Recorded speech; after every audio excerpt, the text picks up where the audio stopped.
రానున్న చుక్కలే విన్నా గాని కదిలించలేదా కాస్త కూడా నీ మనసుని పరదాలు దాటి ఒక్కసారి పలకరించవేమి అందరినీ ఇలా వెంటపడి అడగాల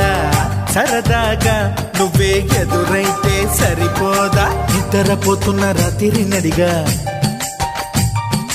గుటికి చేరిన గువ్వల నడిగా